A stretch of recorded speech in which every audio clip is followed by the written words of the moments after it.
Take a breath. Yeah, right there. Welcome to Take That Truth and Walk With It with Reverend Rich P., the podcast where real life meets real spirit. This isn't just talk. This is practical spirituality. This is faith in action. We're diving into the moments you live every day, the wins, the struggles, the how did I even get here seasons, and pulling the truth out of them. Not the polished truth, the real truth, the kind you can actually use. So whether you're on your way to work, sitting in your car trying to get your mind right, or just looking for a word that hits different, you're in the right place. Because here's the deal, you already have what you need. We're just here to remind you. Let's get into it.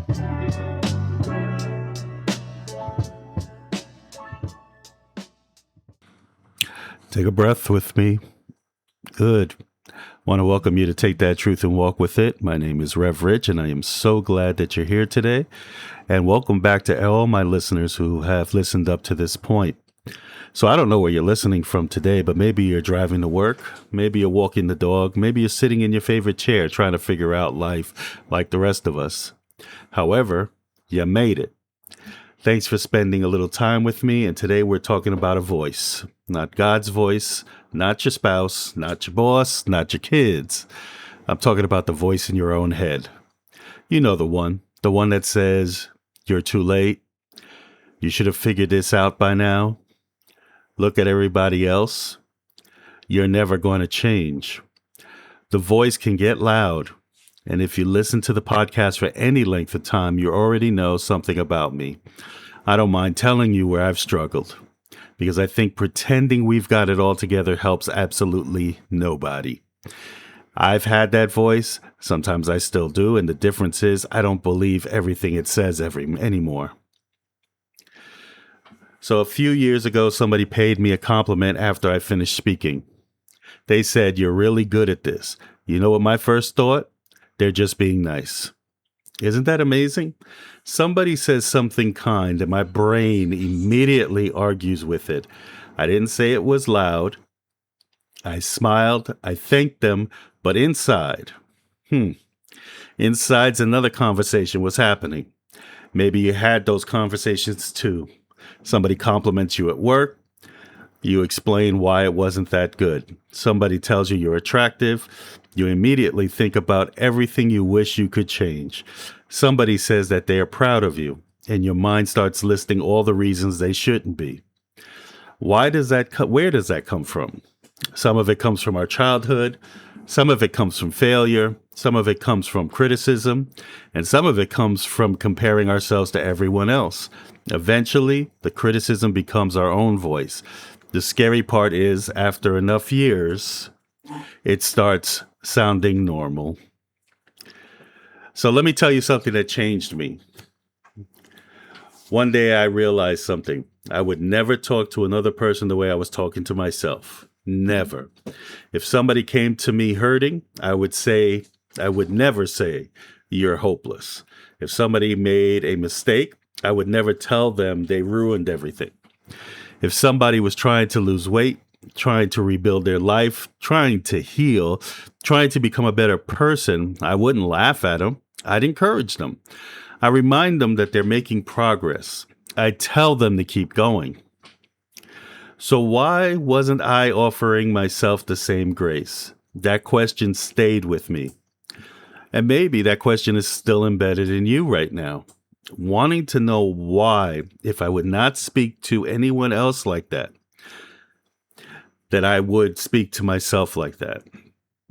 In fact, there's a story I remember of a woman who went to the counselor for weight loss. And all she did was constantly put herself down. I'm too fat. I'm too ugly. Nobody wants me. Nobody loves me. Nobody this. And the more the counselor told her to change her speaking, she never did. So the counselor finally said, "Do me a favor. I want you to look at the chair next to you and picture yourself at 8 years old." Now, of course, being a video that I'm watching this story on, they made a 8-year-old sitting in a chair. He said, "Now look at that 8-year-old and tell her that she's ugly, she's fat, she'll never amount to anything. Nobody will ever love her. And the woman said, I can't do that. Why would I do that? He says, so why are you telling yourself the same thing? So unity teaches that every person is created in the image and likeness of God. And I've quoted that verse for years. Of course, it's Genesis 1. We've all heard it. But one day I asked myself, what if I actually believed it? Not just preach it or speak it during a lesson, but actually believed it. If God created me, then maybe I don't have to spend my life apologizing for existing. Maybe I don't have to earn my worth. Maybe my value isn't based on my productivity or my paycheck or the number on the scale or how many people liked my last post. Jesus had an interesting habit. He saw people differently than they saw themselves. Peter saw a fisherman. Jesus saw a leader. Zacharias saw shame. Jesus saw possibility. The woman at the well saw every mistake she ever made. Jesus saw someone worth talking to. I've started wondering, what if God still sees us that way? Not through our worst day, not through our biggest mistake, through possibility. That changes the conversation built in my own head.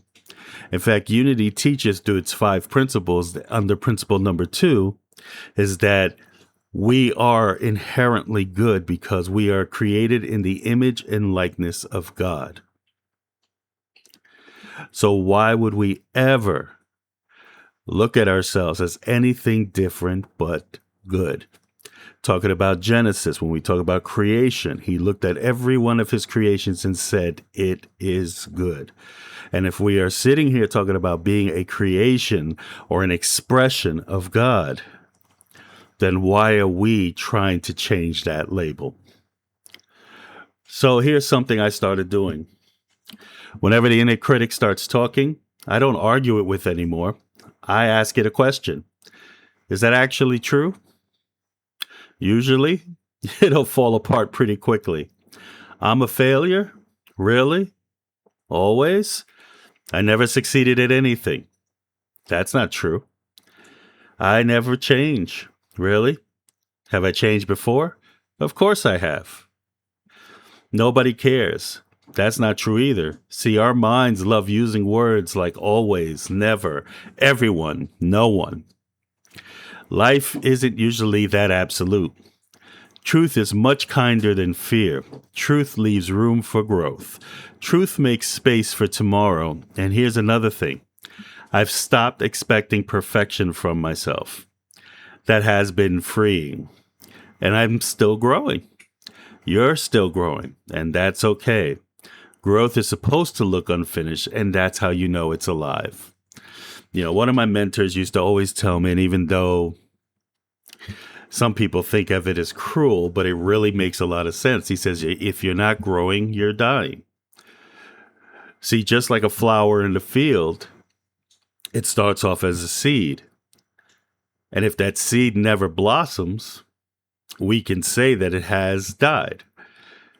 If the flower starts to bloom, but never reaches its full potential, it has ceased to live.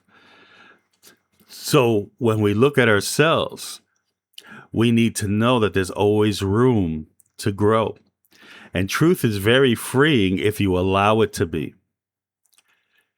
You know, the statements here are true. Truth is much kinder than fear. Truth leaves room to grow. Truth makes space for tomorrow. But here's the thing, and I learned this a long time ago, especially when we talk about the inner critic. The truth will set you free, but first it will piss you off because you'll realize that a lot of the conversation you're having in your own head is assumptions and taking things personal by a story we're creating based off of things that were programmed into us. I could sit here for hours and tell you all the things I was told as a teenager I would never succeed at, which I've gone way past. And like all of you, I have going into my head. But I also have to realize that even as loud as that critic is screaming, even as loud as it may be trying to convince me of something. And even when it tries to mimic that small, still voice we talk about, it from the divine part of us, and say, Rich, it's not enough. Rich, you can't do that. I need to be in a place where truth allows me to know the difference between little truth and big truth, as Charles Fillmore, co-founder of Unity, used to say. See, big truth can be proven. So just like when the inner critic tells us, you're not enough. Is that true? Was I ever enough? Did I make myself available for help or service? Yes, of course I have. So we know it's a little truth. It's something that I've created based on a belief that was ingrained in me.